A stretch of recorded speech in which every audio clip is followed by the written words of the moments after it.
해세대 가족 여러분, 오늘도 하나님의 평강이 여러분에게 임하시기를 기도합니다.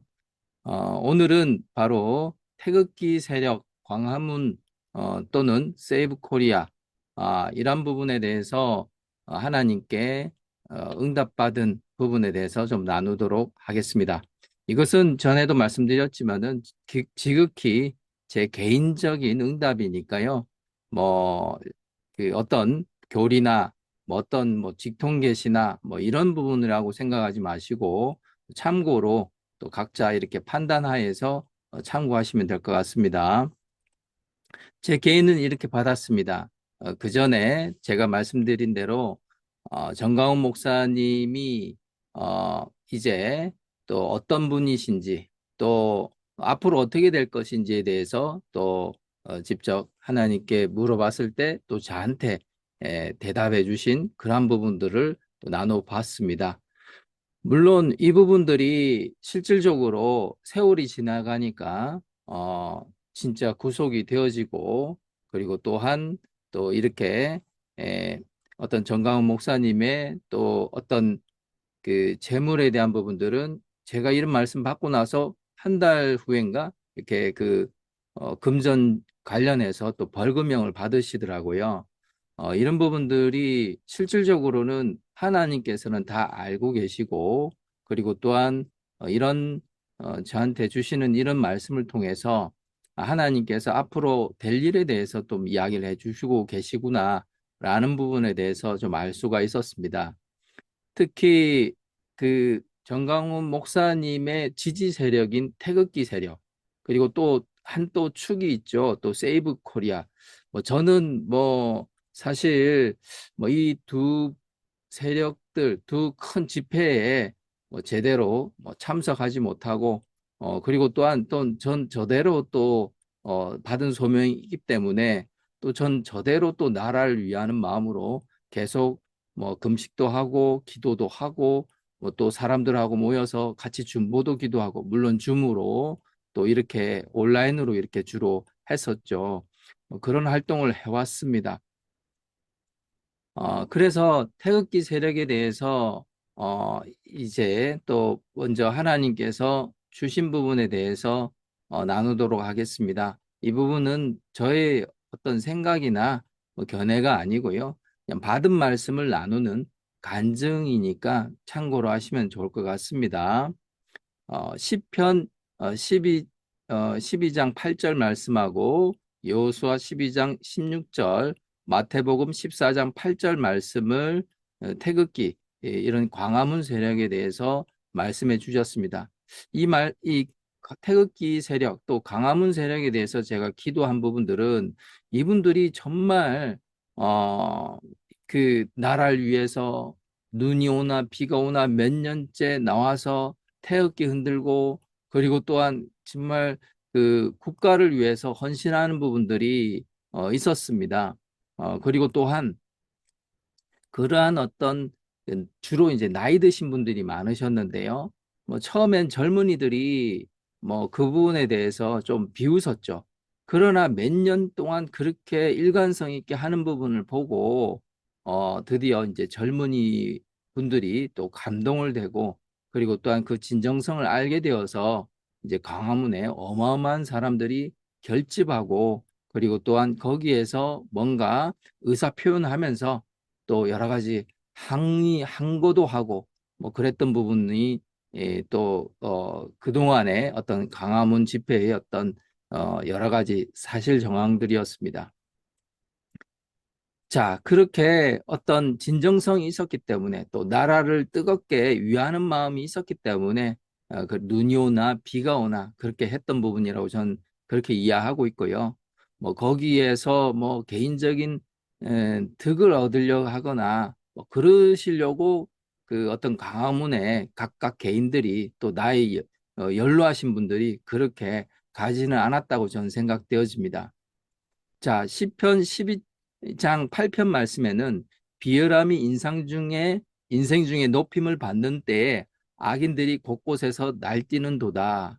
이 말씀을 받았을 때, 아, 뭔가 지금 그 옳지 않은 어떠한 사람들이 비열한 부분들이 이제 인생 중에 막 높임을 받고 뭐 이렇게 높은 자리에 올라가고 뭐 그런 상황이 되니까 이제 악인들의 세상이 되어버린 거예요. 그러니까 이 태극기 세력들은 본인 보기에는 이렇게 해서라도 뭔가 결집을 해야 되겠다. 또한 또 이러한 부분에 있어서 또 하나님의 뜻을 가지고 이렇게 뭉쳐야 되겠다라는 부분으로 처음에 시작이 되었던 걸로 이렇게 말씀을 통해서 알 수가 있었습니다. 어떤 선한 동기, 또 이런 악이 창궐 하니 가만히 있을 수가 없겠다라고 해서 뭔가 태극기도 들고 나가고 광화문에 또 집회도 하고 또 뭐 통성기도도 하고 그 추운 바닥에 그리고 무릎 꿇고 기도도 하고 그랬던 눈물도 흘리면서 했던 그런 부분들이 바로 이러한 동기였다. 악인이 창궐하고 날뛰고 그리고 또한 비열한 부분들이 비열한 인생들이 오히려 높임을 받고 뭐 이런 부분들에 대해서 어찌 보면 의문이 생겼다라고 할 수가 있는 부분들이죠. 그리고 그러한 부분들이 아마 광화문이나 태극기 운동을 하시는 분들의 어떤 주요한 동기였지 않았는가 생각되어집니다. 우리나라는 또 일제 강점기를 거치고 그리고 6.25를 거친 그런 나라죠. 그 이렇게 그 광화문에 나오신 분들이 상당수가 또 연로하신 분들인데 대부분 그런 것들을 경험하신 분들이에요. 그러니까 나라하고 뺏겨본 그런 시절에서 어린 시절을 보냈고 그러다가 또 6.25도 겪어보고 그랬기 때문에 얼마나 또 이 나라 사랑하는 마음이 뭐 일반 보통 사람들하고는 틀리죠. 그러니까 아마 목숨을 걸고 나오셨을 거라고 저는 생각되어집니다. 그리고 또 두 번째 보여준 말씀 여호수아 12장 16절 하나는 막게다 왕이요 하나는 베델 왕이요 뭐 이런 부분들을 보여주셨습니다. 이 부분들은 또 앞에서는 하나님이 좀 그러한 어떤 동기를 살펴주시고 그리고 또 너희들이 이렇게 해서 이런 마음으로 했다는 거에 대해서 내가 안다. 그렇지만 하나님께서 이 말씀을 주셨을 때 제 가운데 레마로 들린 부분들은 왕이 두 사람인 거예요. 왕이 두 사람. 이거는 이제 여호수아가 실질적으로는 이제 가나안 땅에 정복하기 위해서 이렇게 살피는 그런 와중에서 뭐 헷 족속이나 아모리 족속이나 뭐 가나안 족속들 거기에 각각 왕들이 어마어마하게 많았어요. 이제 그것을 쭉 나열하는 가운데서 12장 16절을 제가 받은 부분들인데 하나는 막게다 왕, 하나는 베델 왕, 왕이 두 사람인 거예요. 두 존재의 왕이 있습니다. 실제 우리가 크리스찬들은 우리 마음속에 진정한 왕은 누구입니까? 바로 예수님이고 하나님이시죠. 이런 우리는 하나님을 우리 마음속에 주님으로 모시고 또한 우리 마음의 왕으로 섬기고 있습니다.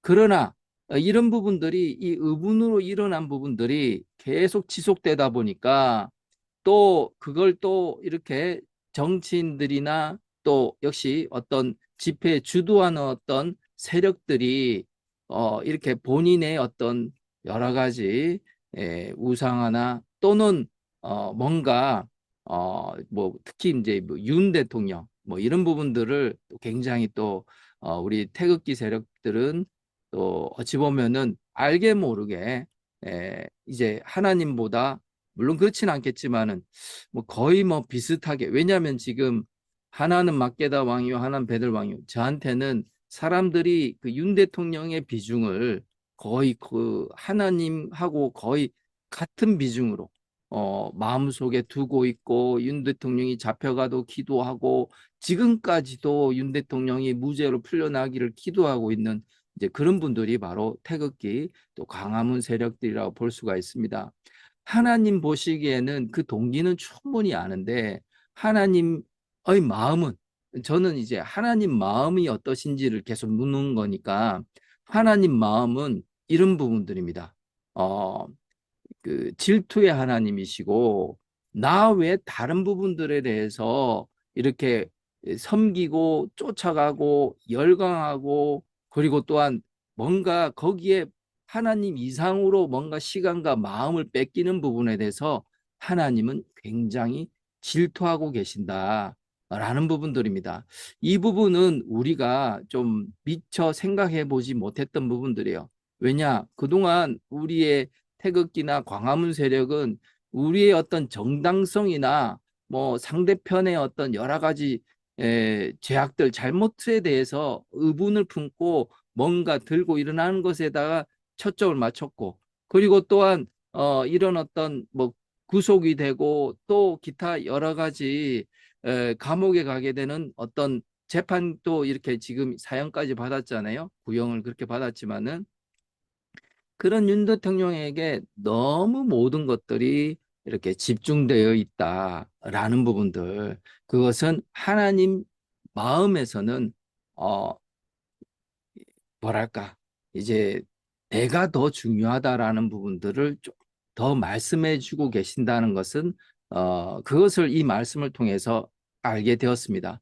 그래서 우리 마음 중심이 결코 어떤 사람에 뺏겨서는 안 될 부분들이고, 또 어떤 사람에 대해서 기도한다고 하더라도 그것이 과연 하나님의 뜻인지 아닌지를 반드시 또한 살펴보고 해야 될 부분이라고 저는 그렇게 생각되어집니다. 이 말씀을 통해서요. 마태복음 14장 8절, 그가 제 어머니의 시킴을 듣고 이르되 세례 요한의 머리를 소반에 얹어 여기서 내게 주소서 하니, 이 말씀은 이제 세례 요한의 이렇게 그 살로메가 이제 헤롯 왕한테 이렇게 또 뭐 여러 가지 춤을 추면서 그리고 또한 이 나라 반을 주겠다라는 헤롯 왕에게 네 소원이 뭐냐고 묻는 헤롯 왕에게 내가 원하는 건 세례 요한의 머리다. 그건 다 자기 어머니 헤로디아가 이제 이렇게 시킨 거죠.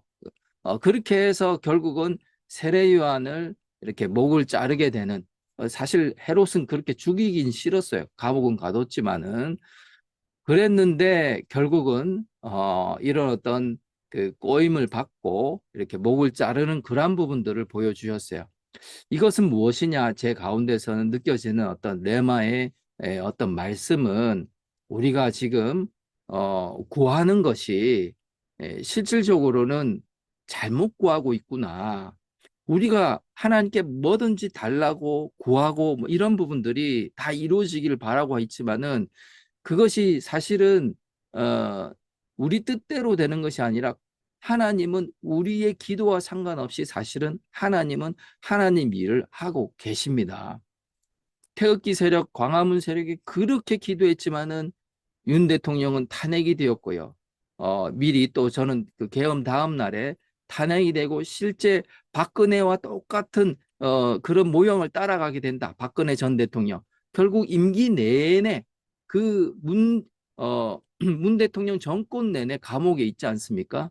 저는 바로 계엄 다음 날에 그런 부분들을 또 보여주셨는데, 지금도 강화문 세력은 윤 대통령 풀려나기를 바라고, 그리고 또한 무죄 석방되기를 바라고, 그걸 이루기 위해서 미국에도 연락하고, 또 이런 식으로 뭔가 어찌 보면은 좀 어, 바람직하지 못한 부분들로 가고 있는데, 이것을 사실 하나님께서는 너희들이 잘못 구하고 있다라는 부분으로 제 가운데는 그렇게 레마로 들려졌습니다.